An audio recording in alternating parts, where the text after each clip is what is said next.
पार्ले जी में जो जी है पार्ले की टैगलाइन के अकॉर्डिंग उसका मतलब होता है जीनियस। लगता है बिजनेस स्ट्रेटेजी बनाने से पहले पार्ले कंपनी के सभी ऑफिसर्स पार्ले जी खाते हैं, तभी तो अपनी जीनियस स्ट्रेटेजी के साथ पार्ले हिट है। अरे जोक था, जोक अच्छा नहीं लगा, कोई बात नहीं, चलो कुछ सीरियस बात करते हैं। क्या आपको पता है जो पार्ले जी का बिस्किट आज 5 रुपए का आता है, आज से 5 साल पहले भी 5 रुपए का ही था, 10 साल पहले भी और 25 साल पहले भी 5 रुपए का ही था। तो क्या पार्ले जी पर इन्फ्लेशन का कुछ असर नहीं होता? द आंसर इज यस, बिल्कुल होता है, पर इन 25 सालों में कंपनी की ग्रोथ में तो कुछ इफेक्ट नहीं आया। अरे तो फिर क्या स्ट्रेटेजी है फिर ऐसी? क्या सीक्रेट हाथ लग गया है इस कंपनी के, जहां सभी कंपनीज की ग्रोथ के ग्राफ अप एंड डाउन होते रहते हैं? पार्ले कैसे अपने अप ट्रेंड को मेंटेन करता है? अश्विनी पारिक के साथ आप यही जानेंगे आज। पार्ले के जो पार्ले जी आते हैं उनकी रिटेलिंग प्राइस तो 25 सालों से सेम है, तो क्या फिर उनके रॉ मटेरियल की कॉस्ट भी सालों से सेम ही चल रही है? अगर नहीं तो क्या फिर वो घाटा खाते हैं? No, not at all.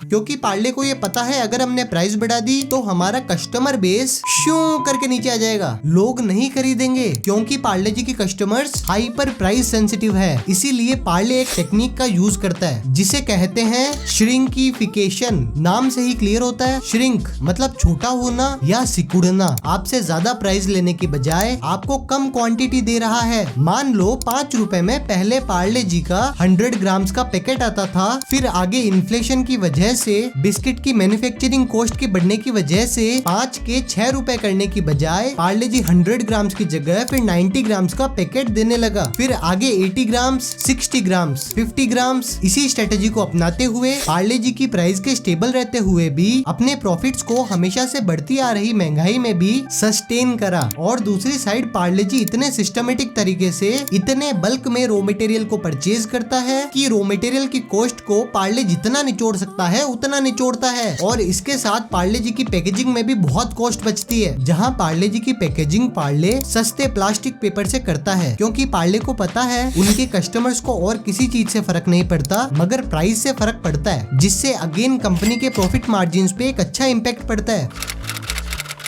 Parle company अपने पार्ले जी बिस्किट पे अपना प्रॉफिट मार्जिन कम रखती है, जिससे होता क्या है, कंपनी तो ज्यादा पैसा कमा नहीं रही पार्ले जी को बेचकर, तो सीधे सीधे हर परचेज पर ज्यादा वैल्यू मिलती है कस्टमर्स को। इसी वजह से पार्ले की ब्रांड वैल्यू बढ़ती है। ओवरऑल पूरे पार्ले ब्रांड से लोगों का टच और कनेक्ट छूटता नहीं है। अब कंपनी चैरिटी तो कर नहीं रही तो पैसा कैसे कमाएगी? कमाएगी, बिल्कुल कमाएगी, अपने अदर प्रोडक्ट से, जिनमें पार्ले मार्जिन बहुत हाई रखती है और वो बिकते हैं इसी ब्रांड वैल्यू की वजह से जो पार्ले जी की बदौलत आई है। For example Parle Platina collection, जिसके बिस्किट्स महंगे बिकते हैं क्योंकि यहाँ पार्ले प्रीमियम कस्टमर्स को टारगेट कर रही है। पार्ले कंपनी की शुरुआत करी थी मोहनलाल दयाल ने 1880 में। शुरुआत में ग्रोथ बहुत स्लो थी, कंपनी ने रफ्तार पकड़ी 1939 के बाद, जहाँ पार्ले ने पहली बार अपना ग्लूकोज बिस्किट लॉन्च करा with the name Parle glucose biscuit. रफ्तार इसलिए पकड़ी क्योंकि अफोर्डेबल प्राइस और शानदार टेस्ट के कारण कुछ ही दिनों में हर घर में बच्चों से लेकर बड़े सब ने इनके बिस्किट को चाय के साथ टेस्ट बैठने की वजह से